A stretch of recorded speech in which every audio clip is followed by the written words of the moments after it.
My name is Christine McGarvey. I am the director of the UDNF Peer Tell Me More and book launch series. I am also a UDNF peer member, a UDN participant, and a mother of a UDN participant. And I'm very excited to discuss this book here today because it's a valuable resource for disabled parents. And I personally know times two how difficult it is to access services. And I really appreciate how the book has a lot of templates that are useful for parents. So, for parents of disabled children, navigating the systems, services, and supports is daunting and often overwhelming task. No one explains to parents how to figure out the complex medical, educational, and social service systems essential to their child's success. Over and over, parents are being asked to reinvent the exact same wheels. Everything no one tells you about parenting a disabled child gives parents the tools to conquer the stuff so they can spend less time filling out forms and more time loving their children exactly as they are. I'm very excited that we are joined here today by the author, Kelley Coleman. She is a feature film development executive turned author and advocate for parents, caregivers, and individuals with disabilities. Her book draws upon over a decade of experience, including her own experience parenting a child with multiple disabilities who is also a UDN participant. Kelley lives in Los Angeles with her husband, two boys, and her son's trusty service dog. Our moderator today will be Sarah Marshall. She has been on UDN, now UDNF Peer, since 2018. Her work in undiagnosed and ultra-rare disease is fueled by both the intimate understanding of what it is to be undiagnosed or to have a child that is undiagnosed, but also by the inspirational work that those that she has been surrounded by in this community for the past 6 years. With a master's degree in social work, she is no stranger to advocacy work. In tandem with her rare disease advocacy, she works as a case manager for women and children, primarily immigrant and other marginalized groups who live with chronic disease. Her work ensures that their basic needs are met so that they can prioritize taking their medication and lead healthy lives. She resides in Minnesota and is a proud mom to 4 almost fully grown and launched young women, one of whom is also a UDN participant. Just a little housekeeping items. If you have any questions, please type them in the chat and we will get to them at the end of our discussion. I just wanted to say thank you again to Kelley and Sarah for joining us here today. Thank you so much for having me. I feel honored to be in conversation with the UDN. It's been a big part of our family's journey with our son. Thank you. Thank you so much, Kelley. I feel like we have a lot in common, though this is the first time we've actually talked in person, so to speak. I think a lot of times people want to know kind of what each person's diagnostic odyssey story is, but in many ways, this is a reflection of your own journey, offering a kind of how-to. But I imagine the story, as much as that it gives a lot of direction and templates, your story probably didn't feel linear, and the emotions probably have been up and down throughout the years. And I don't know, can you just walk us a little bit through the emotional journey that you were on before you got to the point of actually writing this book? Yes, and even as I wrote the book and now that it's been written, I am still on that emotional journey. Certainly the undiagnosed piece, as everyone here knows, plays a part of that, but also just this roller coaster of, is there a place in the world for my child? Is the world accessible to him? Will people be kind to him? Will people include him? He is an adorable 11-year-old right now. When he's a 42-year-old, will the world see him as adorable? And hopefully, but it is always and always will be emotional.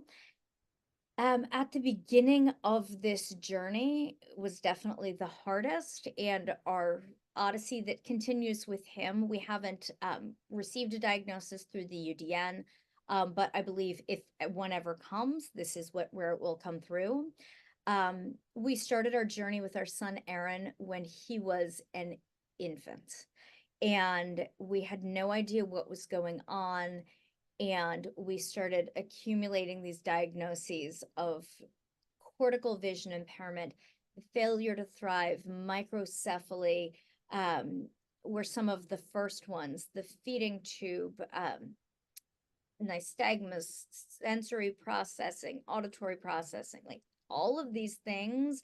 And eventually we added autism, cerebral palsy, epilepsy.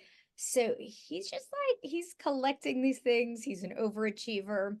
And it has been a roller coaster because really in the beginning, I had no basis of real life experience with disability, with caregiving on this level. And all I had really, the messaging I had grown up with, which is just wrong and awful, and we need to talk about, was the don't stare, pretend like you don't see that disabled person, just ignore them.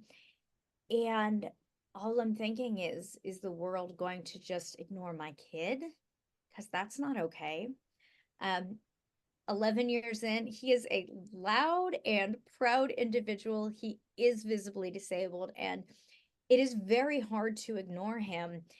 And the emotional roller coaster, while there are still lots of ups and downs, it hasn't been the deep downswings, except when the medical emergencies pop up and when we're not sleeping for months and when we're in the hospital and epilepsy is the worst and all of that. But the bridge between where I was in the beginning and the relatively mentally stable place where I am now is just getting to know my son as a person. And he is very much on his own path in all things. But the love that we have for our kids really is the thing that connects us and pulls us out of that hole that we feel like we're in when we're so lost in this world. Yeah. Well, and you use the word disabled throughout this whole answer, and I'm curious about that because you use the word disabled child in the title of the book. The words you talk about disability versus special needs, and the need to say disabled and not special needs. And I think it's a really good point. And you kind of alluded to maybe the emotional journey it was to get to that point a little bit. But I'm wondering if you can just talk a little bit about the distinction and why it's important. Yes, I love this question. And of everything I'm asked about the book, I love that this is the thing I'm asked about most often. And I always start with something we can agree on, which is that language is always evolving.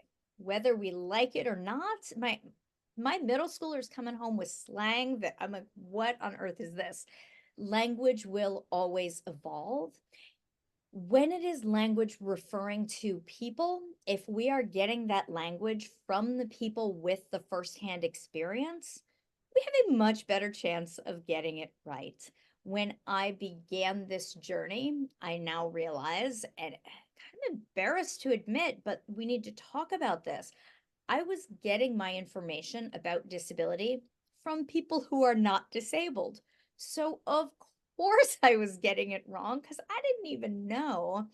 And absolutely, for very many years, I was saying special needs because that's what I had been hearing. And we hear special education, we hear special needs trusts. It is absolutely in the ether. And I will never give anyone a hard time for using that, but I will give others the opportunity to learn what I have learned from disabled adults, and especially those working in disability rights and disability justice on very high levels. And here's what I've learned. Number one, say the word disability. It is the word that has been chosen by the community. It is not a great inspirational thing. It is not a terrible and tragic thing. It is a neutral description, and there is power in that. There are legal protections offered by the word disability. special or different or whatever euphemism you want to use is not what is written into law. The word disability and disabled, that is what is written into law and offers the protection. So just objectively, there's reason to use it. And I've certainly never talked to an adult who said, oh, I prefer special needs, who is disabled. So that is very meaningful. And also, when we are not saying the word disabled, we're sort of implying that we can't say that because it's bad. I don't want my child to grow up thinking the way that he is born, there's anything bad about that, or that we can't talk about who he is as a human. So it took a tremendous amount of effort on my part for me to change my language, but it was important for me to do that as my son's communication evolves. Right now, he's 11, and I don't know that he particularly cares about this. He certainly doesn't have the communication yet to have these conversations about language. If he tells me to use something different for him, the answer is yes.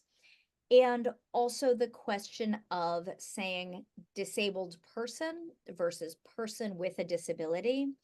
I've talked to many individuals about this, and I have gotten many different answers, many of which are very adamant that this is the language we should be using. The fact that there is no clear one way says a lot. Saying disabled person is identity first, which means the disabled identity is what you're saying first. Saying person with a disability is known as person first language. You're saying the person and acknowledging the person before the disability. Where I have landed for my child and where I have landed in my writing and certainly in the book and even in the title is I actually use both, and I try very hard to decide which one I am going to use based on the context. Is the disability relevant in the title of this book? Yes, it is. I would not be reading this book for my child who does not have a disability. So when the disability is relevant, I will center that. When the disability is not particularly relevant, because I'm just talking about my kid, I absolutely will say person first.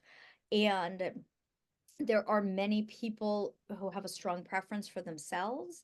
The answer is yes. And ideally, we will be able to listen to anyone who is telling us what language to use for them individually. I really agree with you on the language piece. Language is so important. And you talk about how disability is neither, using the word disabled or disability is neither, I think the word used is inspirational or bad, right? It just is. And I think, when you think of, there's, 1 in 4 adults have a disability. But yet there's so much stigma attached to it. And to me, there's attachment on kind of the negative side of disability. It's attached to shame. I think people feel shameful about it, is my own perception. And so I'm just wondering, like, how do we pull ourselves out of feelings of shame? Maybe you don't agree. Maybe you think it's something else, but how do we kind of move away from the stigma that people feel when someone has a disability, especially when there's so many of us that do have a disability? Mm-hmm. I would agree with you and even build on that. I would say it's shame and it's fear. If anyone has seen Judy Heumann's appearance on The Daily Show a number of years ago, she, for those who don't know, is known as the mother of the disability rights movement. She's awesome. She talks about any one of us could become disabled at any time. And the host says, are you threatening me? And she's like, yes, this is reality. Disability reaches into every single community. It crosses race, income, age, every demographic. And instead of embracing and acknowledging that, I think as a society, we are so hyper focused on meet the milestones the fastest, be the most productive, send the most emails, climb the corporate, like all of these things in this like hamster wheel of success, that is not necessarily a measure of success. And we fear that we're not able to like contribute or be a part of things or be included when disability comes into play. And so there is fear, there is shame, because people are telling you if you're not making this much income and you're not doing these things and driving this kind of car, then you're not as good as anybody else. And like, what? We need to talk about these statistics. 1 in 6 children is diagnosed with a developmental disability. 1 in 33, according to the Centers of Disease Control and Prevention, are born with a birth defect. I hate the word defect, but there you go. Disability is just math. And by acknowledging that disabled people belong everywhere and are a disability is a naturally occurring part of humanity, we really start to chip away at that and that ableism and these ideas, that so many of us were grown up with this idea that disability means less than. And meanwhile, I'm talking to these high level leaders and lawmakers and White House appointees who are disabled, and I'm like, you're doing really well. We need to the extent that we are able, bring ourselves and our families and our disabled children out into the world just doing regular things. My kid isn't an inspiration because he went to the grocery store in his disabled body. He's just a kid who likes going to the grocery store. He's also not a tragedy because he moves differently, he communicates differently, he is applauding for the lettuce. That's just him. And if I had grown up seeing kids like him in the world, would have changed my views way faster. And by being in community with disabled people is, I think, the only realistic way to change that. Yeah. I'll go back to, the idea of him being undiagnosed. And I also kind of going back to language, undiagnosed is a little bit of a misnomer, I feel like, because many people who are undiagnosed have many diagnoses, like the ones that you listed, or other, diagnoses, but usually the list is quite long, but there's no like umbrella diagnosis that informs treatment, or a path, a trajectory, or informs a group gathering to support each other, a specific group, And so how is being undiagnosed? I mean, again, he has all these different diagnoses, which puts him under the umbrella of being disabled, but yet still undiagnosed. What are some of the particular challenges that you've had with him being undiagnosed yet having all these diagnoses? Yes, and that is so well said. And I think, as probably all of us know here, any sort of a diagnosis, for example, my son's autism, for example, my son's epilepsy, it is a faster path to insurance coverage.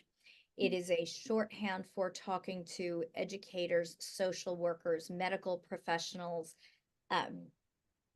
for really, again, that shorthand for this is the way my kid moves through the world, and this is how his brain is working.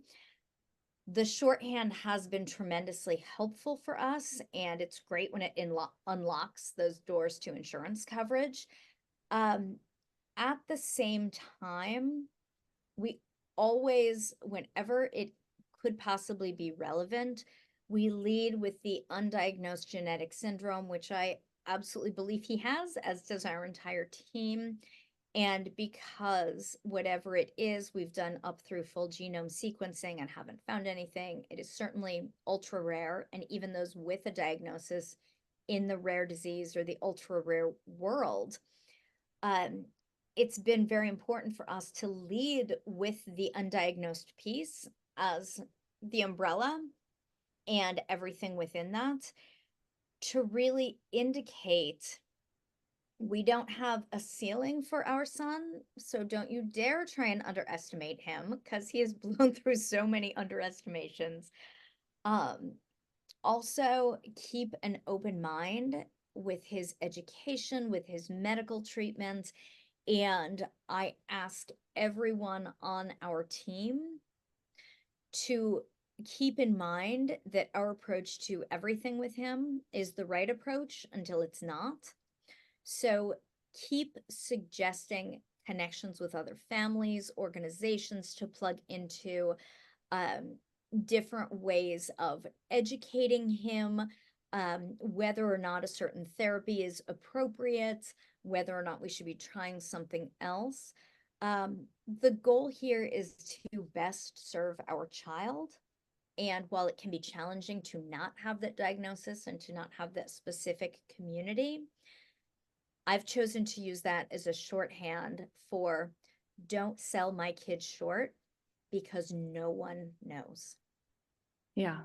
So interesting to hear you say that, because I sometimes use, I mean, I don't know if I lead or not with my child is undiagnosed, but I certainly insert it somewhere, but I insert it with the trepidation because I worry that just the opposite will happen, that they'll become dismissive, that providers or teachers or whatever will become dismissive. And so it's interesting just, how we each navigate, the undiagnosed journey and what that looks like. And I'm curious, like looking at the school experience, I mean, he's 11 now, so he's been going to school a long time. And, if you read Kelley's book, you'll know he's gotten services since he's been a baby. But I'm curious, like, each year, and he has his IEP in place. And so, I guess, presumably everything is in place from year to year, but I know oftentimes you also change, people have to change teachers or teams. And so do you feel like when you go into each new school year, is it really kind of, you're starting not necessarily from square one, but close to square one? Or do you really feel it's a continuation of building of previous years? So it's so interesting you said that because for us, the reinventing the wheel and starting all over has not been in the classroom every year, but has been with the IEP. And I'll explain what that distinction is for us. Our son went to 3 different preschools in 3 different years. The first one was great, a private school that was not able to maintain the program, which was a bummer. The second one was a public school that was not an awesome fit for him. The third one was a public school that was a great fit for him. In those very early years, we were, with great effort, reinventing the wheels. The school where he ended up, they also have a K-5 special education program.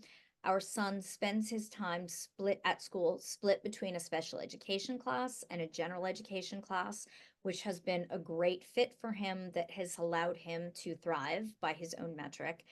And at the school, he has gotten to know the teachers that he will be having in the coming years. This year for 5th grade, he had a new teacher who's been greeting him at the gate for the last 5 years. So he walked up with his communication device and he said, "Hello, Miss Core." And she said, "Good morning, Aaron. How are you?" And he said, "I feel excited." So she's already talking with him on his device. She knows that he's going to pretend like he's tired so he doesn't have to work, and how to tell if he's actually tired. And we've been fortunate to have relative consistency with the service providers at the school. And when there has been a change, there's been a passing the baton of here's what makes Aaron tick, which has been really helpful. So we've been incredibly fortunate that in the classroom, there has been pretty easy transitions from one year to the next. With the IEP process, he does receive services and supports and accommodations because of all of the red tape within our district. we are going to mediation at least once, hopefully just once, every single year. We are often asking for the same things. We are often going through the same process. And that is such an exhausting exercise for us. And I think as parents, we need to acknowledge, rather than just having a chip on our shoulder and I hate this and this is the worst and the paperwork and the time and the stress. Yep, it's true. Um, we can't always fight the system. I wish I knew ways to beat the system, but by acknowledging that we have to work within systems that are often broken to get our kids the support they need, it might never be fun.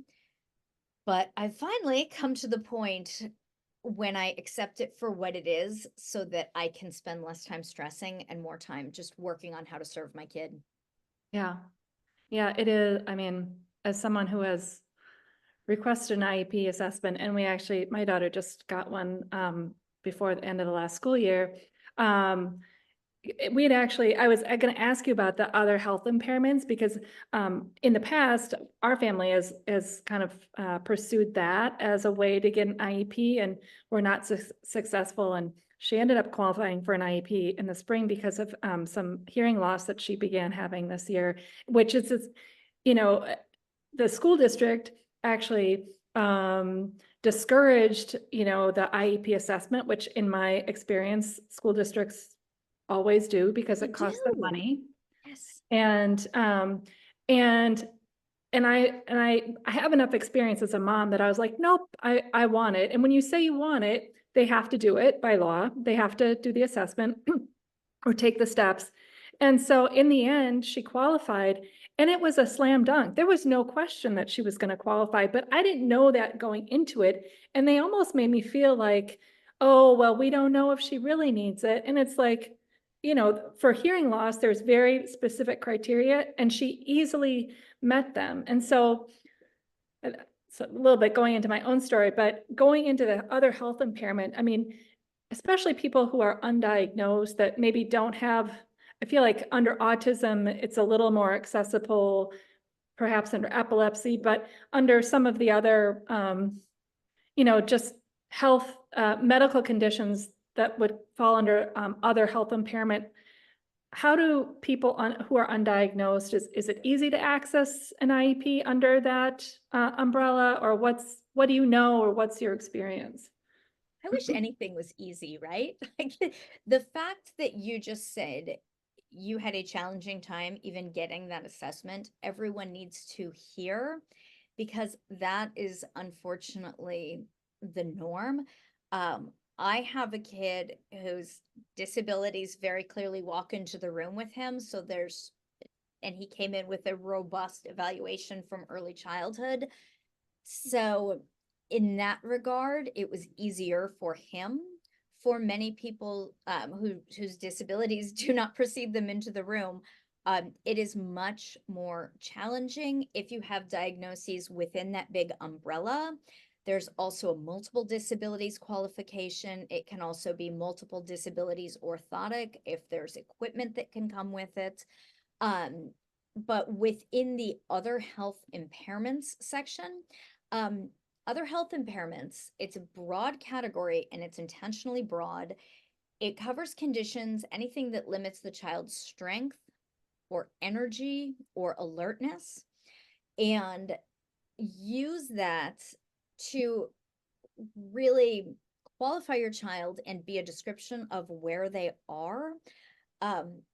Alertness even is such a huge indicator of whether or not your child will be able to access the curriculum that's being taught, be able to achieve at the same rate as their peers, everything that they're entitled under federal law to receive from public school. And ADHD is something that very often falls into the other health impairments, otherwise known as OHI. So if your school is pushing back, and if you do not have that overall diagnosis, consider your child's strength, Strength can be holding a pencil. My child had no hand strength, so we were working on that because he could not hold writing utensils. He has the fine motor skill to do that, but lacked the strength. Recess, walking back and forth to classrooms, to lunch, everything. If they do not have the strength or the mobility aids, whatever it is, to do that, do they have the energy to get from the beginning to the end of the day, or do they need accommodations and support? And the alertness piece, as I mentioned, how do these show up for your child? And do you need to preface your asking for an evaluation with these things? If you believe the OHI qualification is appropriate for your child, say that up front, because it will be an indicator to the team that you've done your work, you know what you're talking about, and you know your child. Yeah. I want to hit a little bit on advocacy. And I love in the book how you talk about telling your child's story in your advocacy of them. And you kind of outline ways, things to hit on when you tell their story. And I'm just wondering if you could share that with us. Yes, I love this piece. I have become such a fan of promoting self-advocacy for all of our children, especially our children with disabilities who will become adults with disabilities, some who will be fully independent and some, like my son, who will not. When we are telling our child's story in advocacy, I am a non-disabled parent of a disabled child. And that can be really messy because I can't own the disability experience as my own. That is not my firsthand experience. It is, but disability gives structure to my experience, to my day to day. I am not a disabled person. I am, however, a caregiver. And I will be a caregiver full-time and forever for my child. So know when it is time to talk about your experience and when it is time to talk about your child's experience. Always consider and take into account their consent. There's so many great stories, that even some that I typed up and then decided not to put into the book, because I said, you know what, he actually might not want that story out there, whether it's right now or when he's a teenager or when he's applying for jobs. Being mindful of, is your child able to consent? What do they want out there? What might they not want out there? And when I am speaking about my child, again, his communication device, his communication is emerging. He's not yet able to tell his own story. So when he is, that's on him and I will support him. But for now, it really is on me. He is not able to advocate for systems change, but I can. When I am talking about my son with lawmakers, with organizations, with anybody who will listen, how I tell the story matters. We are going to be talking about disability. If I lead with, oh, this is so hard, my kid can't do this, he has to use mobility devices half the time, he can't speak, he can't go play with his brother, he can't, like, all these things he can't do, and that's why you need to make this policy, add this accommodation, whatever. It really emphasizes this narrative of like tragedy and pity and otherness, and it keeps my kid at arm's length when I am able to lead with him as a person and say, and whenever I'm advocating, I always bring pictures because he's super handsome.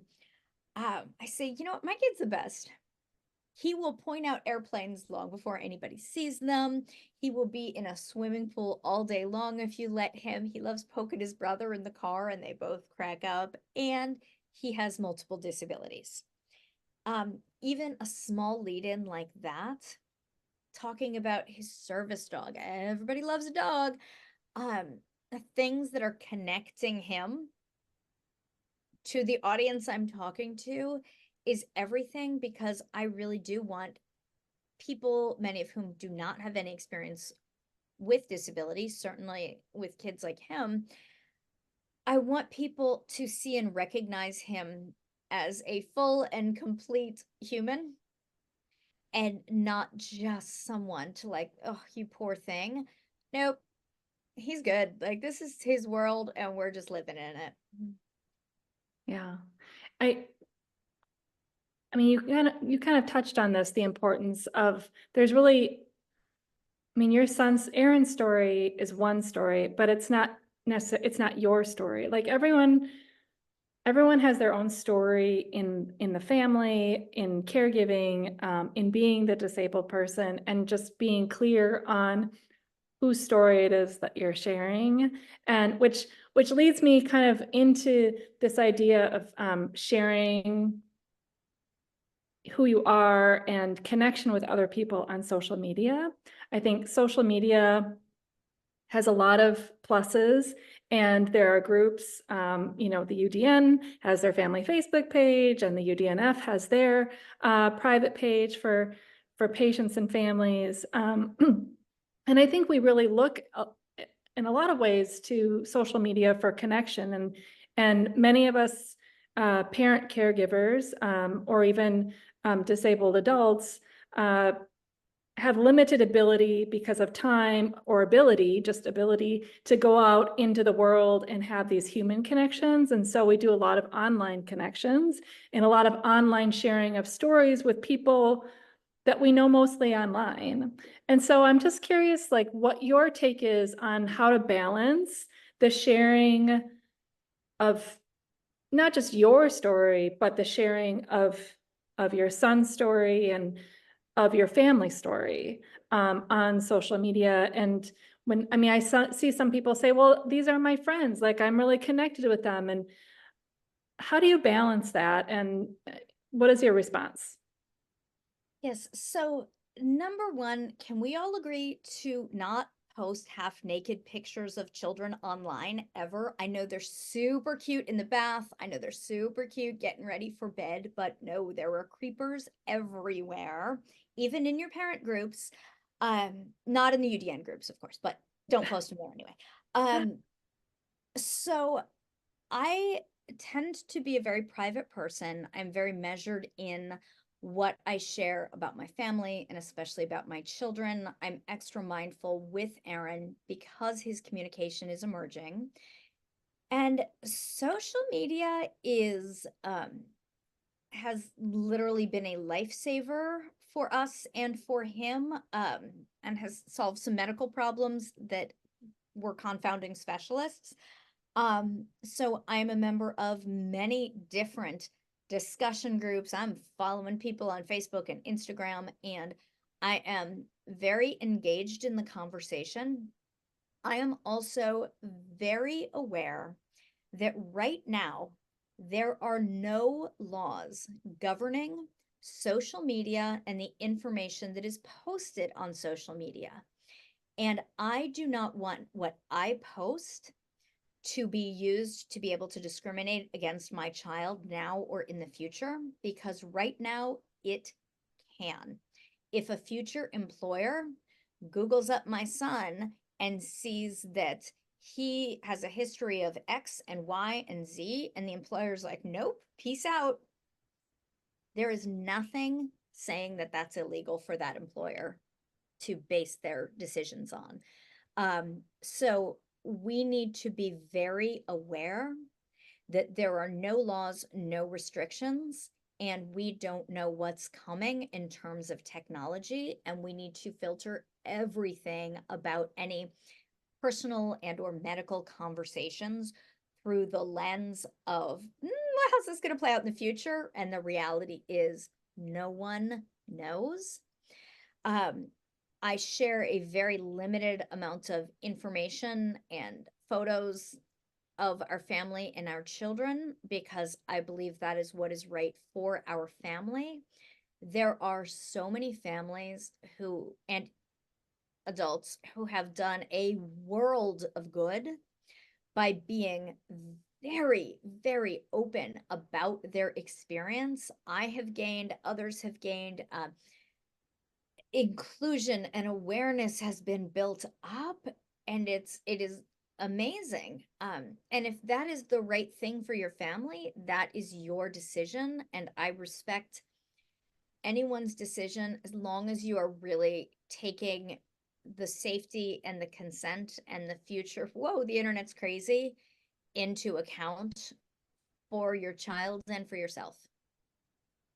I love that. I guess you've really put that really framed that very nicely. And the way, what I take away from that is that in part you see yourself as a protector of your child and his future. And that's how you move forward in the world of social media, it sounds like. So I love that. I'm curious about kind of self-care. I think as caregivers, we sometimes get asked about how we're doing, and the answer is, and you say in your book, I'm fine, I'm fine. And I think often we say that we're fine because in the moment, it's the real answer is complicated and long, and it's just not meant to, a real answer is not meant in the moment. But I also think, if we ask ourselves, how are we and how do we take care of ourselves? In my opinion, a smattering of things like spa days or getting your nails done is not really self-care. And I mean, self-care is, I feel like it's talked about a lot in the chronic illness arena, or even the mom arena, self-care. So what does self-care mean to you? And what does that mean to you? So I love how you even led in the question of acknowledging that it isn't necessarily spa days and brunch and yoga classes. I have the most boring answer in the world for this question. Self-care is not what advertising pitches it is to very many of us caregivers, and especially me. Self-care is my to-do list, and knowing that caregiving is a job, being able to organizing these tasks of caregiving, number one, so that I can feel good about what I've done. Number two, so I can put the list away and say, I am feeling good about putting this aside so that I can go hang out with my kids or make dinner or do whatever other things besides all of the caregiving tasks. And really looking at it as a job and being able to put it away then gives me the mental space to say, you know what, I actually want to take the dog on a long walk, and I feel really good about that. And maybe it is a spa day, a yoga class, a brunch, like whatever these things are, the thing itself doesn't matter. But I've learned that for me and for so many of my friends, what matters is being able to power down that part of our brain that very rarely powers down, so that you can be fully present and fully enjoy whatever that thing is you're doing. It's a lot of crossword puzzles for me, like super exciting, right? But I can do that at the end of my day because I can say, did I do everything? No. Do I still have like right here is a mountain of paperwork next to me. It'll never be done. There will always be more, but I need to be able to create the mental space to enjoy whatever is coming after that paperwork. And there are seasons when we are in the height of medical issues and not sleeping and IEPs, and it all happens at the same time, always. And my brain isn't powering down, and self-care might look like I changed my socks today. I am not wearing those same socks I was wearing for 3 days, and I win. It's whatever makes us feel like the version of ourselves that we want to be as caregivers. That is often the first thing that goes out the window necessarily. And it is the right thing that this person we thought we were or thought we wanted to be isn't the priority, and that's hard. But those tiny things that make us feel like the person that we really want to be, that's self-care. Yeah, absolutely. I would like to end with a letter that you wrote to yourself, Kelley, if you're okay with me reading it. Absolutely. I was so afraid you were going to ask me to read it, and I was like, I did Well, that I was once for like, I the hope she's audiobook, and I hope don't know she- if I can, but yes. oh, good.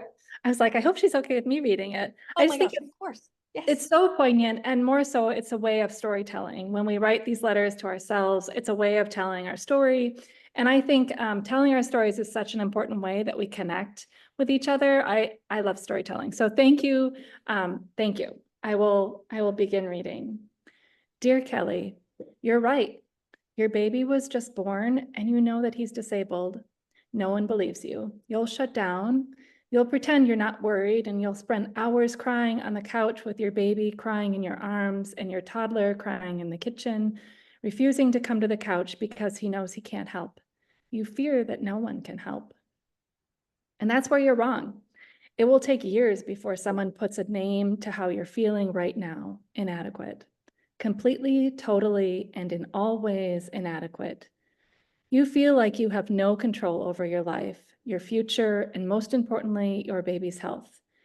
Now that you're totally right about. Right now, you can't control any of that. You will do everything you need to do because you have no choice. Your husband will move every mountain he can. He will be amazing. But so much of this you will have to do. It will be hard. You will become an expert in everything from neurology to complex laws to financial planning to the best industrial blenders. And even when you become an expert in all of this and more, you will still feel inadequate. You'll go to sleep every single night wondering if you could have done more. Could you have done more? I don't know. But here's what I do know. This is so much bigger than you, this awful feeling that never quite goes away. You'll meet one person after another who is just like you, who is scared, who is overwhelmed, and who goes to bed every night wondering if they've done enough. You'll wish you could help their kids, just like you're helping yours, but you can't. Instead, you'll do something even better. You'll teach others how they can do this for themselves. You can't change your child. You'll learn that you don't need to. What you will change is this awful feeling. You'll teach people where to start and how to do the things. You'll spend years swearing you'll never write this book, and then you'll write it. While you're writing it, you'll realize that no matter where you have been in your journey, there is one thing that has been a constant that has gotten you through every single thing. You love this little boy, and he loves you. He loves his dad and his brother and waking up every single day. Even on the hardest days, and there are plenty of those ahead, everything takes a backseat to love. There is always love. Feel what you need to feel, do what you need to do, and know that on the other side of everything, there is always love. You've got this, I promise. Kelley. Thank you so much, Kelley, for sharing yourself and your son and your story and your book. Thank you. Thank you for having me, and again, for all that you're doing for families like ours. This has been such a huge asset to all of our lives. Thank you so much, Kelley and Sarah. I really appreciate it. Kelley, I love how you had so much humor in the book. We're talking about difficult things, but you know, I was getting a chuckle from your pictures in the book.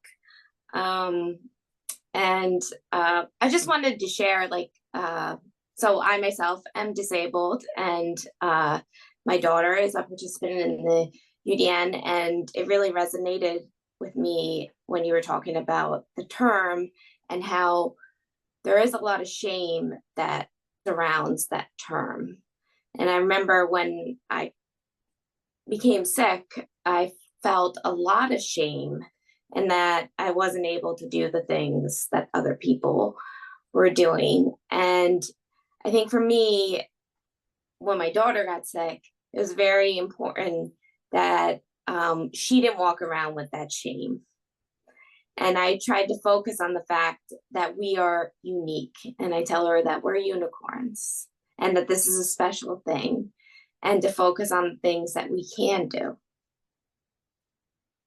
And so anyway, I wanted to thank both of you for your, sharing this resource with the UDN.